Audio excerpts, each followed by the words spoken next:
빅밋입니다. 오늘은 듄 파트 2를 보기 전 필수적으로 알아야 하는 사전 지식들을 총정리해보았습니다. 과연 영화 듄은 어떤 내용을 담고 있을까요? 영화 듄, 지금 시작합니다.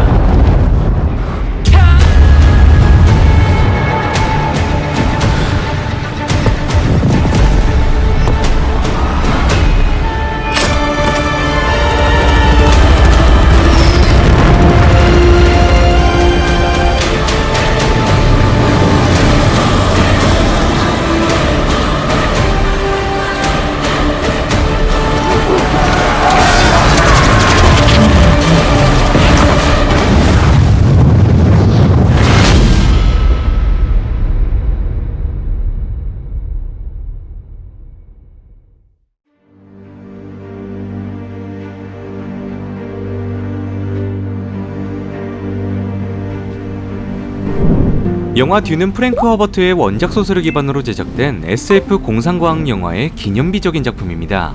무엇보다 다양한 SF 영화들에 영향을 준 작품인 만큼 그 의미가 남다른 작품이죠. 오늘은 영화 듄 파트 2를 보기 전 세계관 이해를 돕는 사전 지식들과 영화의 중요 포인트를 잡아드리겠습니다. 그렇기 때문에 오늘 영상은 듄 관련 작품들의 스포일러가 포함되어 있으니 감상에 주의하여 주시기 바랍니다. 일단 가장 먼저 듄이라는 작품의 역사를 먼저 소개하는 것이 순서인 것 같습니다.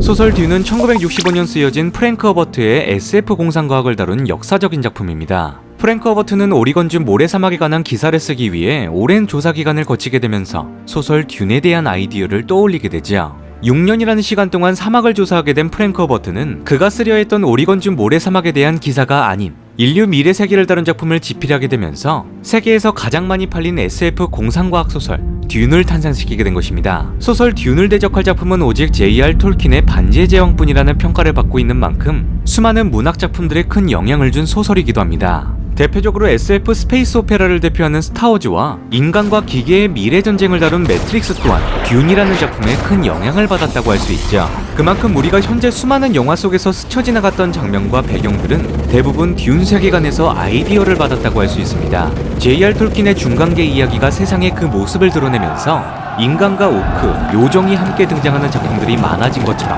소설 듄 또한 그러한 영향권에 존재하는 절대적인 작품인 것입니다. 이러한 소설 듄을 영상화하기 위해 힘써온 감독이 있었는데 그가 바로 알레한드로 조도로프스키였죠. My ego, my intellect, I want to open. I start the fight to make Dune. 알레한드로 조도로프스키는 소설 듄을 영화로 제작하기 위해 자신의 모든 것을 쏟아냈던 인물이었습니다. 그는 듄이라는 방대한 세계관을 한 영화 속에 담아내기 위해 러닝타임을 12시간이나 20시간까지 염두하게 되는데 결국 영화를 제작할 스튜디오와의 의견 마찰과 예산 문제로 자신만의 듄을 찍어낼 수 없었죠. 하지만 그가 듄이라는 영화를 찍기 위해 구성했던 진정한 예술가 팀들과 스토리보드 컨셉 아트들은 다양한 할리우드 영화 속에 참고되면서 큰 영향을 끼치게 됩니다. 그렇게 시간이 흘러 알레한드로 조도로프스키가 구성한 작품에 대한 아이디어를 영화 제작자 디노 데라우렌테스의 딸이 감독 데이빗 린치에게 넘기게 되면서 1984년 한국 제목으론 사구, 처음으로 영상화된 영화 듄이 탄생된 것입니다.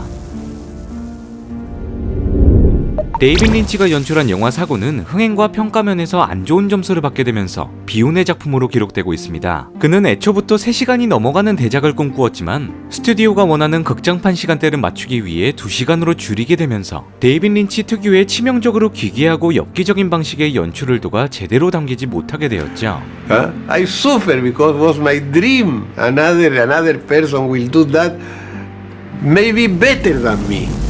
And then they take me like an ill person. I came to the theater, step by step, I became happy because the picture was awful. 시간이 흘러 듄 확장판이 안방극장에 공개가 되면서 어느 정도 평가가 긍정적으로 바뀌기는 했지만 SF 대서사시 소설 듄의 장벽을 뛰어넘진 못하였습니다. 데이빗 린치가 연출한 다양한 삭제 장면들과 편집 전개에서 준수하게 탈바꿈하려는 시도를 했지만 긍정적인 평가와 부정적인 평가가 엇갈리게 되면서 호불호가 명확하게 갈리는 작품으로 기록되고 있죠. 무엇보다 데이빗 린치는 듄 확장판 제작에 참여하지 않았고 자신의 이름이 걸리는 것을 극도로 싫어했기 때문에 결국 감독의 이름이 가명 알란 스미스로 바뀌게 되면서 자신의 커리어에서 듄을 지우고자 하는 의지를 다지게 되었습니다. Dune, desert planet. 그로부터 15년 뒤인 2000년, 러닝타임이 제한적인 영화와 달리 시간과 표현적으로 여유로움이 보장되는 드라마 듄이 제작되었죠. TV 시리즈로 제작된 드라마 듄은 원작 소설과 가장 근접하게 표현한 작품으로 기록되고 있으며 영화 듄 파트 2를 보기 전 스토리에 대한 명확한 정보를 얻고 싶으신 분들께 추천드리는 작품입니다. 하지만 시대적으로 드라마 시장의 특수효과 기술이 굉장히 떨어지던 시절이었기 때문에 이 부분을 감안하고 시청하신다면 충분히 흥미로운 작품이 될 것입니다. 무엇보다 방대한 세계관을 가진 듄의 이야기를 효과적으로 풀어낸 작품이면서 원작 팬들이 만족할 만한 결과물을 뽑아낸 드라마이죠. 게다가 그 후속편인 듄의 후예들까지 제작이 되면서 전작보다도 높은 평가와 시청률을 기록하게 됩니다. The advance unit found something in the chaos more deep. 그렇게 특수효과의 한계가 사라진 2021년 워너브라더스가 제작하고 감독 드니 벨리브가 연출한 듄 파트 1이 세상에 그 모습을 드러내었죠.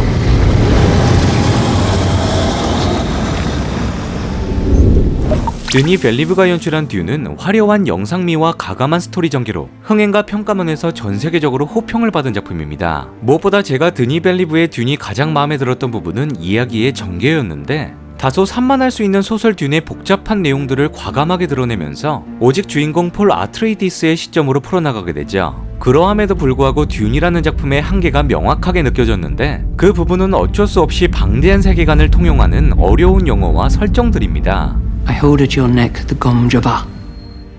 듄이라는 작품 특성상 수많은 등장인물들과 소설을 읽지 않았다면 이해하기 어려운 장면들이 굉장히 많이 등장하죠. And grandfather fought bulls for sport. Yes. Look where that got him. 자, 그렇다면 듄에 대한 전반적인 역사를 소개해드렸으니 본격적으로 파트 2를 보기 전 이해에 도움이 되는 세계관 중요 설정들을 살펴보도록 하겠습니다. 드니 벨리브가 연출한 듄 파트 1에서는 제국을 통치하는 코리노 가문의 샤담 4세가 언급만 있을 뿐 전혀 등장하지 않습니다. 이것은 감독 드니 벨리브의 듄에서 매우 영리한 선택이었다고 생각하는데 만약 코리노 가문이 영화 속에 등장했었더라면 한 영화 속 너무나도 많은 것을 집어넣었던 데이빗 린치의 사고 같은 영화가 탄생되었을 수 있었을 것이죠. 드라마가 아닌 이상 모든 사건의 원흉으로 작용하는 샤담 4세의 이야기까지 등장했었더라면 듄 파트 1의 러닝타임은 최소 4시간 이상이 되었을 것이라고 생각합니다. Why does the Gale send a third stage navigator here? 우주의 황제로 불리는 파티션은 만년이라는 세월 동안 코리노 가문이 통치하였습니다. 듄 파트 2에 처음으로 등장하게 된 샤담 코리노 4세는 제81대 파티샤 황제로 즉위하게 되면서 은하 제국을 다스리게 되죠. Would have a force to rival even your dreaded Sardaukar. 여기서 중요한 점이 있다면 파티샤 황제에게 충성을 바치는 군대 병력 사다우카의 존재입니다. 사다우카는 오랜 세월 동안 코리노 가문을 지키는 친위대로 활동하였습니다. 사다우카 한 명의 병사가 평범한 군인들의 10명과 맞먹을 정도로 굉장히 강력한 것으로 알려져 있으며 근접전에 최적화된 훈련을 통해 방어막 대결에서 막대한 승률을 자랑하는 집단입니다.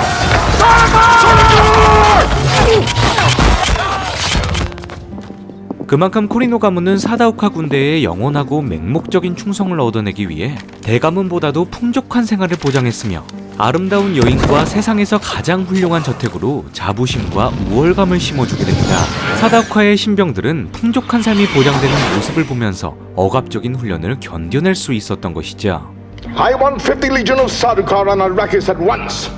듄 세계관에서 가장 핵심적으로 알아야 하는 귀족 가문이 있다면 아스트레이디스와 하코넨일 겁니다. 로미오와 줄리엣의 앙숙 집안으로 등장하는 몬테규 가문과 케플릭 가문처럼 오랜 세월 동안 아스트레이디스 가문과 하코넨 가문은 서로를 적대시했죠. Later is growing more popular with every passing week. He has ruined our system of bribes and patronage. 듄 세계관의 핵심 인물인 레토 아트레이디스는 칼라단 행성의 공작이었습니다. 드니 벨리브 감독이 연출한 듄 파트 1에서 레토 아트레이디스의 선친 파울루스 아트레이디스의 언급이 약간 등장하게 되는데 And grandfather fought bulls for sport. Yes. Look where that got him.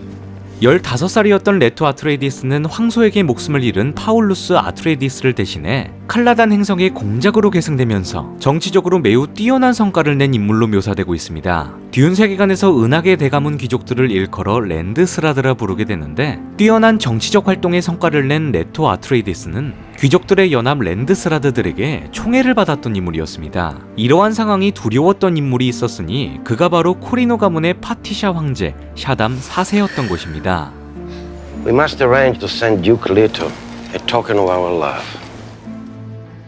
레토 아트레이디스는 샤담 코리노 4세의 이복 누나 에드위나 코리노의 외손자였기 때문에 황족의 혈통으로 인정받는 인물이었죠. 그만큼 레토 아트레이디스의 활발한 정치적 활동은 파티샤 황제였던 샤담 코리노 4세에게 있어서 보이지 않는 위협 같은 존재였던 것입니다. 그렇게 샤담 코리노 4세는 아트레이디스 가문과 적대적인 하쿠넨 가문과 손을 잡게 된 것이죠. The last of our ships have left Arrakis. The Emperor is a jealous man. 남색가로 유명한 블라디미르 하쿠넨 남작은 아라키스 행성의 채굴권을 가지고 있던 인물이었습니다. 여기서 중요한 점이 있다면 듄 세계관에서 가장 핵심적으로 등장하는 아라키스 행성은 스파이스 멜란지의 생산지라는 것입니다. 스파이스 멜란지를 섭취하거나 흡입하게 된 사람들은 정신개화를 통해 예지 능력이 강화가 되는데, 이러한 점을 통해 어떠한 위협이 있을지 모르는 항성 간 여행을 강화된 예지력으로 안정화시킬 수 있었습니다. 그렇기 때문에 스파이스 멜란지의 지배권을 가진 자들이 우주를 지배할 수 있었던 것이죠. Will flow. 이러한 스파이스 멜란지가 생성되는 아라키스 행성의 채굴권을 가지고 있던 블라디미르 하쿠넨 남작은 샤담 코리노 4세와 레토 아트레이디스를 몰아낼 계획으로 하쿠넨 가문의 모행성 기에디 프라임으로 철수를 하게 된 것입니다. 이것이 바로 영화 듄 파트 1의 역사적인 첫 시작점인 것이죠. But one day, by imperial decree, they were gone. Why did the Emperor choose this path? And who will our next oppressors be? 영화 듄 파트 1에서 하쿠넨 가문이 아라키스 행성을 갑작스럽게 철수하게 되면서 샤담 코리노 4세의 황명으로 아라키스 행성의 채굴권을 레토 아트레이디스가 이어가게 된 것입니다. 그렇게 물이 가득한 칼라단 행성에서 생활하던 아트레이디스 가문이 모래가 가득한 아라키스 행성으로 이주하는 내용이 바로 영화 듄 파트 1의 시작 부분인 것입니다. 여기서 중요한 인물을 언급해야만 하는데, 레토 아트레이디스의 아들 폴 아트레이디스와 그의 어머니 레이디 제시카입니다. 폴 아트레이디스가 어떤 인물인지 명확하게 파악하기 위해선 그의 어머니 레이디 제시카가 어떤 인물인지부터 알아야만 합니다.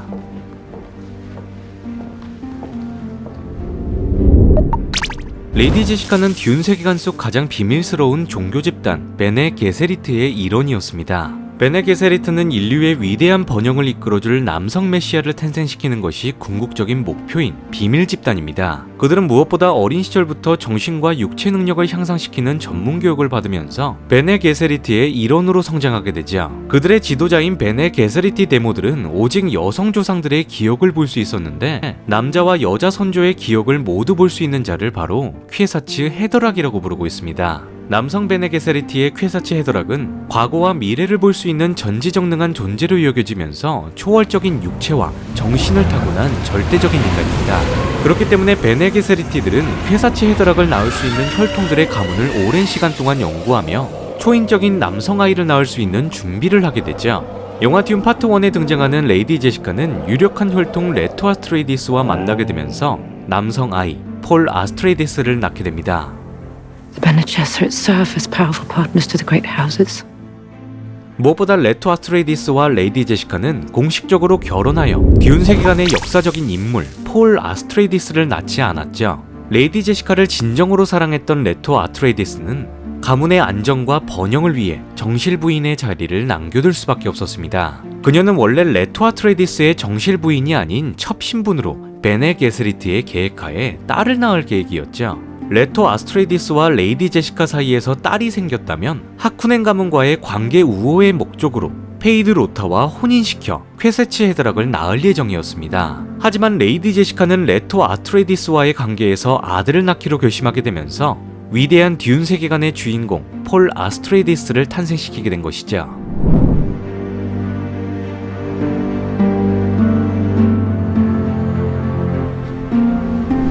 자, 오늘은 듄 파트 2를 보기 전 세계관 총정리 첫 번째 이야기를 준비해보았습니다. 영상이 마음에 드셨던 분들은 구독과 좋아요를 눌러주시면 영상을 만드는데 큰 도움이 됩니다. 영화 듄 이상 햄릿이었습니다.